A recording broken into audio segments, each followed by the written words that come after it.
Welcome. Thanks so much for being here. Such an honor to be with you. Well, I it's feel like I'm fun in your because living room right now. exactly, and we are in real life friends, which makes this conversation extra fun. And I think is a great jumping in point for a conversation today. It's worth explaining that I got to meet you at a women's conference last year, and you were there being of service doing craniosacral on people, which was a new experience for me. And I had quite a kind of profound shift during that, which led to us having a lot of wonderful heart to heart conversations and delving into some things related to the subconscious, which is what I'm excited to talk about with you today and how we can even learn to do that. So, to start off, maybe for people who haven't heard the term or gotten to experience it, can you explain what craniosacral even is? Sure. Let's just keep it simple for people to understand that it stems from the DO in medical school versus an MD. So you can choose in medical school if you want to go to holistic medicine as a doctor, or you want to go to MD where you're doing a lot more pushing prescriptions, but they both, so craniosacral is, I like to give a little bit of the history so people can really grasp and understand that it was a DO in surgery with a spinal surgeon. And the DO was supposed to hold the spatula while they were doing surgery and felt like he was inadequate. He wasn't able to hold the spatula for the reason that it was vibrating the derma matter in the whole entire spine from the neck to the coccyx. And what happened was it stemmed craniosacral as it has its own rhythm and vibration. We have a cardiac rhythm, you can hear that, or a respiratory. It's a rhythm, and it's something that we know as an MD, but as a DO, there's the cranial rhythm, so we can feel that that's vibrating at all times what we treat. So we're neutral as practitioners. We go in, we don't look at all the things that are listed of all your problems and pain and suffering. We actually learn how to find when the cranial rhythm is on and off, and then we learn basically where if you have a sheet on your bed and there's some little wrinkles, sometimes you try to get them out to like make it like flat, right? So those are called restrictions in your body. And we can actually arc by actually doing 55 protocols to see where those restrictions are craniosacral, and then treat what we find, not what you tell me, not what I'm offering. Craniosacral is a light touch of removing connective tissue, actually moving bones and tissue very lightly, like 5 grams of pressure, holding a nickel. And it's magnificently healed Rory from birth, what I had defected from forceps. So if any moms are out there who had children that had, a baby that was maybe bridged, or they had to use a forceps back 50 years ago, my mom was sleeping, and I have frontal lobe issues. So the reason for my lifelong work of craniosacral from birth to work with a baby all the way up until you die is so important, to make sure the brain is completely in flexion and extension and working through moving things that are restricted. Yeah, I feel like I heard an explanation, but until I experienced it, I didn't really understand how profoundly impactful it could be. And to have such massive feeling shifts from just that really gentle touch, like you talked about, which I've talked about before, kind of my own journey and how much our body can sort of hold things. And that was a big part of my story. And so it makes sense to me now that I understand it and got to experience it. But I found that so fascinating to get to learn from you. And that led to us talking about something else that I think is really important, and especially for the moms listening, which is the power of the subconscious mind and how to even begin to listen to it. Because as the name suggests, it's often below what we consciously perceive. But I find just like in the body is able to store so much wisdom, memory, experience, trauma, all the things, the subconscious mind is vastly full of that as well. And so I love when you started explaining the power of the subconscious mind and your process for teaching people how to start to tune into that. So, as an overview, can you give us a little bit of a primer on the power of the subconscious mind and what we can learn when we start to be in touch with it? Sure.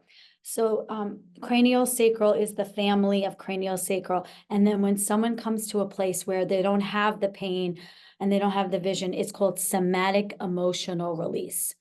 And that is where we stem the subconscious. So to get to the so conscious mind is we're talking, we think we want to go get a water. We're just on autopilot of just things we do. Subconscious is a place where is all knowing. It's like the place that has all the right answers. There's no wrong. It knows what supplement you need. It knows if it's the right thing for you to be in that relationship. It knows if this is the right, podcast to be on or the right person to be with. So the 3-part process of subconscious is always to center your nervous system and to actually breathe in order to get to a still point, which is actually a calm space where you feel everything's flowing higher. Your conscious mind is a lot higher than it is when you're stressed. So the question with the subconscious is, how do we actually listen to it? Yes? Exactly. Yeah. Because I feel like often so much is going on there, but we're not aware of it. We're not aware. So let's try the first phase. First phase is it's possible for anyone, even if you don't have the intuition, to actually tap in at all times and always, no matter what, to be able to be in the subconscious, coming from a place of empowerment. First thing is breath. We all have it. We're doing it without even knowing it. We're breathing together, Miss Katie. So the first thing is breath. So that would be the first thing. And the second thing is when you're in the breath of listening to the subconscious. I have people, entrepreneurs trying to go public. I have moms that are trying to figure out how to help their artistic child, or possibly figuring out when they're so young and they don't know why they're crying, and they tried as a new mom XYZ and they don't know, and they don't want to keep running to doctors because doctors don't know all the time. And then it's this place of motherhood is not enjoying the most amazing thing that they've always dreamed of having at home. So what not knowing is you can also go to the subconscious and figuring out, am I asking the right questions to my little one? Am I actually calm enough to listen to my own inner self so I could actually get the help I need right in that moment? First thing is breath. So we breathe in 4 deep breaths.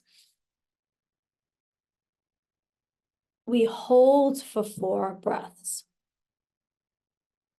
And then we exhale through the mouth, very exaggerated,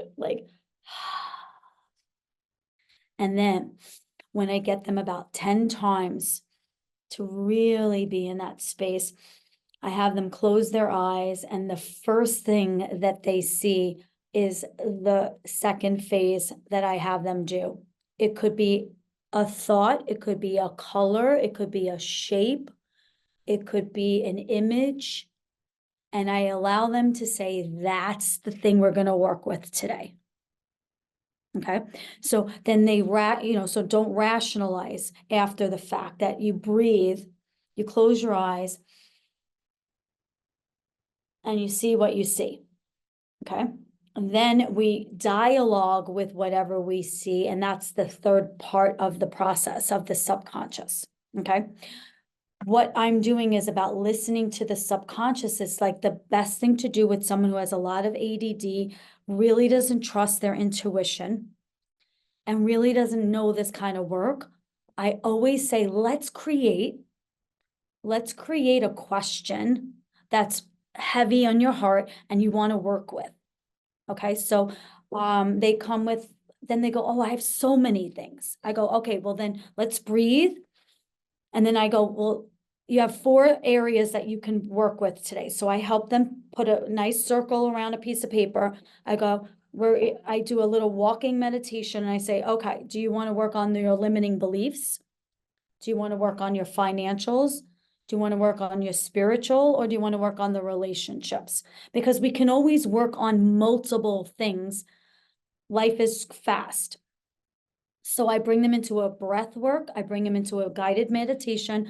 And then I say, which image do you want to work with? They go, okay, I want to work with relationships. Great. So now stay and ask a question to me. What is that you would like to learn about your subconscious. What's heavy on your mind? And what is it that's been bothering you that you don't get the right answers? And you're asking everyone. Okay, I want to work on if it's the right for my daughter to go to, away with their friends at this younger age. Let's just say that's a heaviness on the heart because they feel they're too young to go away without parent vision or something they just feel is heavy on their heart. Okay. So they come with the question of what's heavy, and then they can't figure out the decision to make. Does that make sense? Okay. So they do a breath work, 4 breaths in. They're thinking of their question and letting go with the breath out. Should my daughter go away on this trip without me? Should I allow this and not hold so tightly? I don't know. I'm confused. Breathe in. Hold the breath.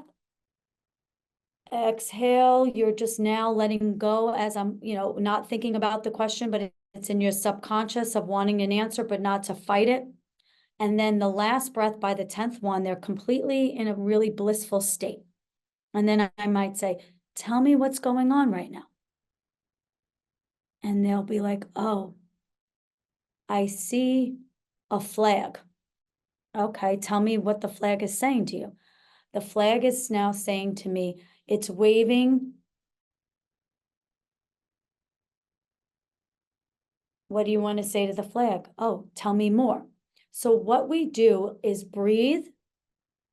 We figure out a question in an area that is heavy on someone's heart and wants to know how to tap in to listen.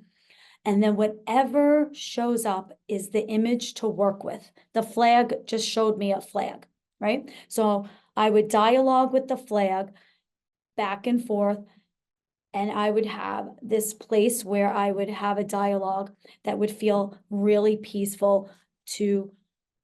So I kind of did this experience now that I'm not, with the flag, and now should my child go, I made up this whole story.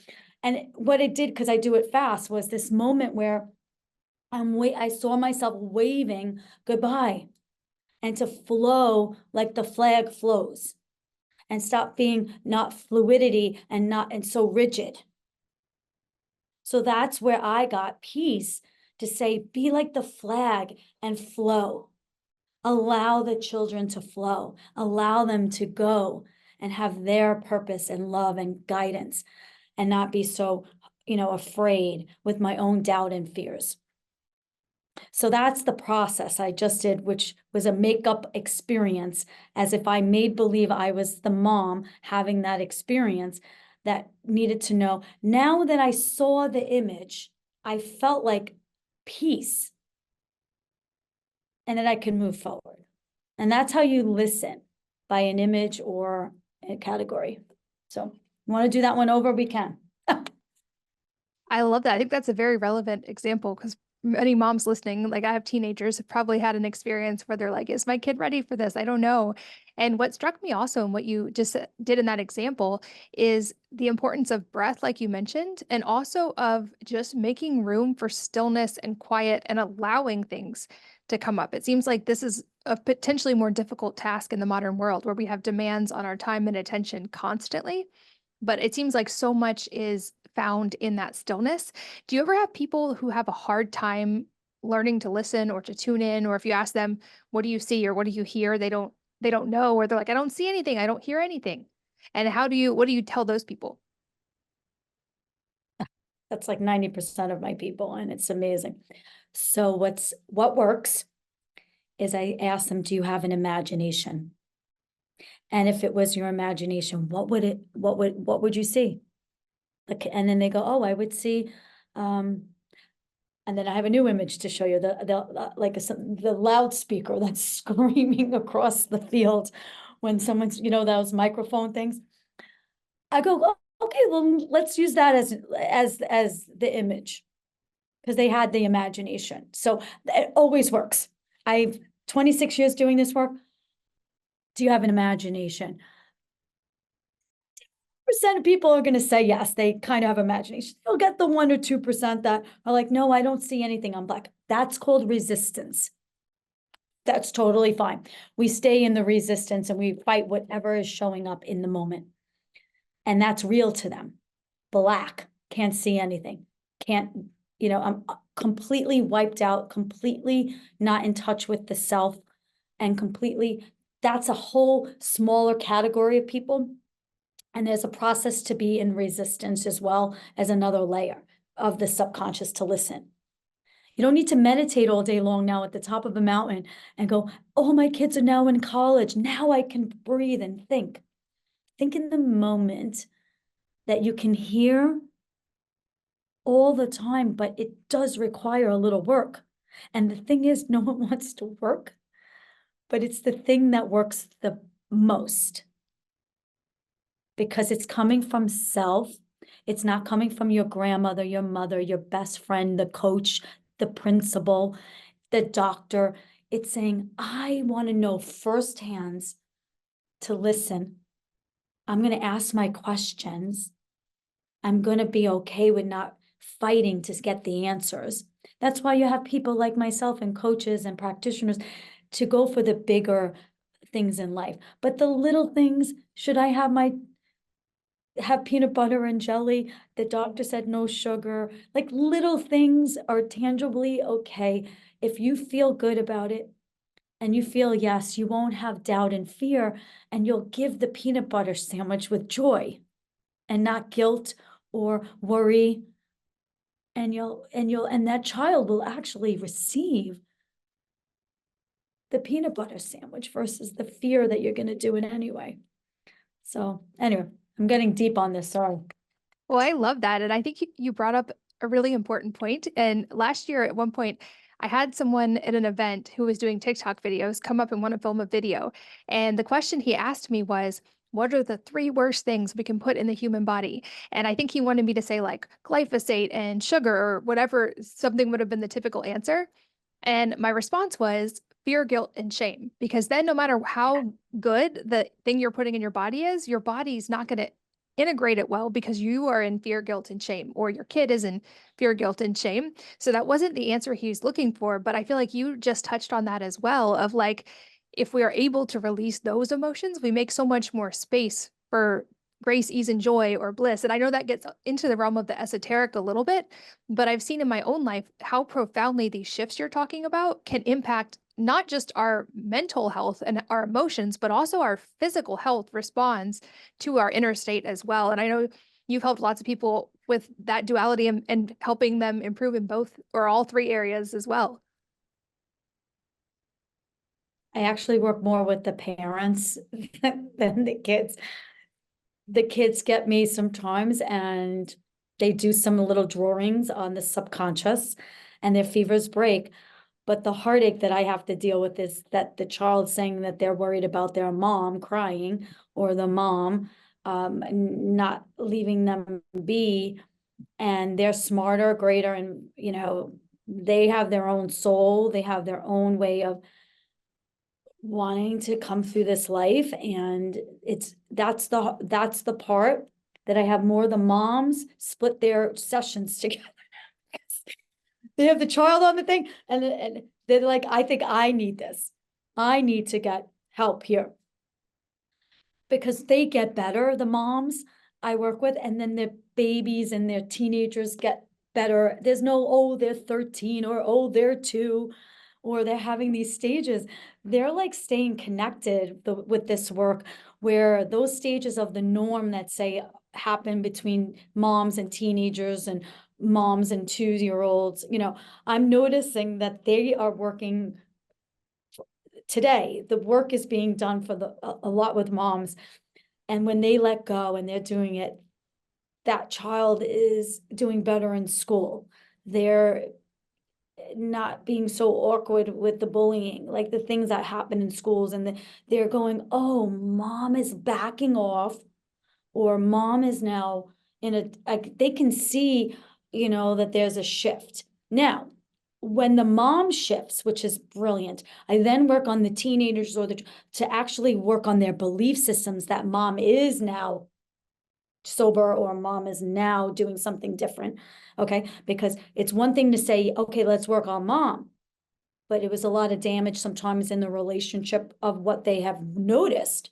So they have to be worked on to what their limiting beliefs are, not what I'm telling them, what's showing up on the table or on Zoom or, but so then once they see that something is changing, but they always say that she'll never change, like one of those limiting beliefs. Yeah, she's changing, but I don't believe it's going to last.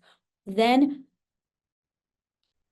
they work on the limiting beliefs. And then for some reason, I'm noticing that diseases and the things that are really profoundly, maybe like autism, but all these major concerns, I'm noticing that they're getting better when the relationship is better with mom or dad stuff.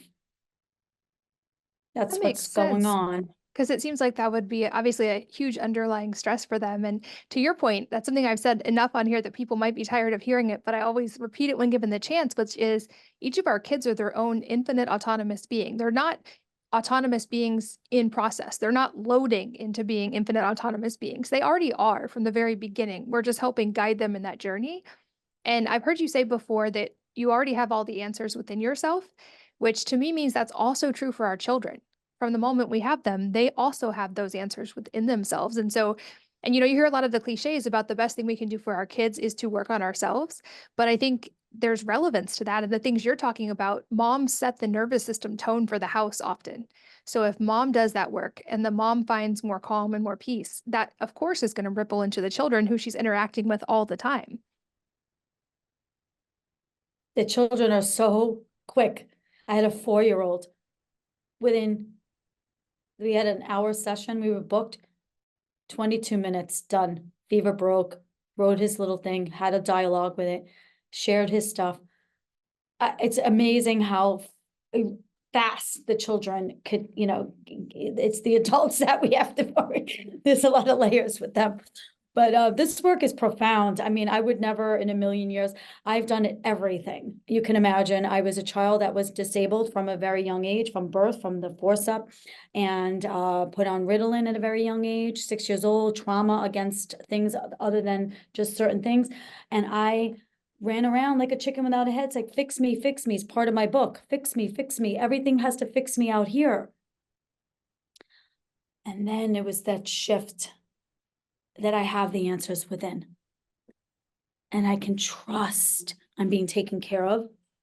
And I can trust my intuition by breathing, by asking, and then using what is coming through as my sub-personality. They're not other dinties or woo-woo things out there. It's all within. They're sub-personalities. There's the angry person, then there's the nice person, then there's the teacher person, right? And then it's the healer person, and then it's the mom person. So we have these characters that are within ourselves. And you just know when you're dialoguing, it's within self that all the answers are there. Yeah. And I teach the teachers now and the doctors because they're like, I'm so not helping my patients anymore. I go, okay, well, you're not responsible, number one. You're responsible to tune into your own self, know your material, and then let it go, right? What fascinates you, Katie, about the I mean, I don't want to bring up your stuff, but you did have, an experience, where, that was something profound for you. And it was basically, we didn't tap into it yet, nor do we address it. But remember the moment where I was on your feet and I was doing like 55 I was evaluating you, right? And I said, oh, I would love to work in this area. That's it. And then we had a moment where we said, yes, it wasn't the right time. It was right. And we will come back to it. So that's where it is. And then you said, oh, that's very significant to me. Okay. So that's what arcing is. And that's what is. It shows in the DNA, in the cell, everything, every emotion and every pain. And it removes out of the DNA when you tap in out of the resistance, out of the hidden gem of what could it be, What is the answer? What is my pattern? What is my destructive cycle? What am I keep living in this same space and not going into the right direction? Why am I getting the same guy? Weird, right? So, I mean, there must be single women out there too that have those kind of patterns, you know? It's like, it doesn't just help with the children, it helps with, you know, this work helps CFOs going public when they're in the boardroom with me and they're about to do this thing behind me, the whiteboard, right? So they sit around, the CFO, CEO, and the vice president, and they go, okay, Raw, what do you got here? Because we're ready for it. Let's breathe. What do you got us, Raw? Because we really want to go public, but we don't want to bring what we have to our team until we, basically the CFO, the one that's going public, really wants the work because it's his investment, it's his money. So then they do this breathing, they do the same exact listen to the subconscious to maximize success. They see what they have, they dialogue with it, and then each person does that. And then in the boardroom, they all write out what the outcome was, what the experience. And then they put everything that they had just went into the subconscious to the board. Okay. And then when they have the whole team, they're so crystal clear to move forward. And then they can hear everyone else's opinions, but they're pretty much ready to go. Yeah. So I can't get enough to say how much it's important to really having this conversation on the subconscious and get really clear and no doubt and fear, no anxiety, no sleepless nights, no more menopause. I bet that seems Well, encouraging to many people listening as well. And like you mentioned, I've talked a little bit before about how I'm on a journey with rediscovering my voice. And that was the area that showed up for me in the work. And that growing up with parents who are hard of hearing, I didn't have a lot of audio feedback in my early childhood. And so I've had to sort of learn how to use my voice as a tool in life because it wasn't one of those early experiences like it is for many people. But you mentioned your book as well, which I'll of course link to in the show notes, which I believe is called No More Band-Aids. And it's all about that self-healing, which I love because people are probably also tired of me saying on here that we are each our own primary healthcare provider and that for our kids when we're moms. And I know many moms who are so dialed in and awesome on the nutrition side, and they are well versed in supplements and they get sunlight and they do all these things. But this inner experience we're talking about and working with the subconscious is another huge piece of that. And I feel like that is a piece that's tougher to dial in for a lot of people. And I know that you have resources more on this than we can cover in a podcast episode. So I will link to your book, but I believe you also mentioned a free gift for the audience that helps them go deeper and understand a lot of these pieces you've been talking about. Can you explain that as well? okay, so yeah, that was for the intimacy and connection. It's a desire of intimacy. So they will be able to go on RoriMontali.com and it will basically, they opt in, they can see a summary of like how desire of intimacy. Like it's a desire of intimacy. It doesn't mean you're having intimacy like with your lover. It means different categories: desire for your coworker, desire to be with your friends and family, desire to be in 4 different categories. So the desire of intimacy is a free gift because it's one of the pathways out of the 13 that I give away so people can step into desire. Okay, never goal oriented, always desire and dreams. And that's it. And then they get a little summary of a lesson on the house, and then they click in and they'll have 3 videos of activities to actually do with your coworker, one with your lover, one with yourself, things like that. So they can practice it. It's experiential. For Amazing. sure. Well, I'll make sure that's linked as well. And I'm But glad we got. Go ahead. I have one little snippet because people are not going to be able to do what we just did online. So what I wanted to do is one simple way where they can tap into their intuition. It's, if you don't mind, it takes 30 seconds. So I'm going to hold, like, I brought something as an example. Let's say these are baby wipes, right? And there's so much on the market and they're researching, but they don't really know if it's the right thing for their baby, right? So you hold it up here and it's so simple. If you hold it, you ask the question, would this be, and you hold your baby's hand or whatever, is this in the greatest good for me to use this product on my baby, right? You can do all the research, but the body knows, and you're part of the body with the baby, right? So you hold, and if it moves forward, it means like yes, and if it moves back, it means no. Very simple way, because I do it every day on a supplement or something new I want to drink. Something new today was this kombucha, and I never tried it before. I wanted to not alter my brain, and I asked my body, and it said yes. So I'm just showing a very small tool. I thought maybe it's a little overwhelming for people to tap in and breathe and dialogue and then do all that without me. So just a simple move forward, the body saying yes, back means the body saying no. That's it. I love that. That one is super simple, and I'll link to everything we mentioned Simple. in the show notes. And I would guess as moms, especially learn this process with you, this is also probably very helpful to use with our kids to help them talk through things and get in touch with their subconscious. And how amazing would it be had we all learned all these things that we get to learn as adults at a younger age, but we get to give them to our kids.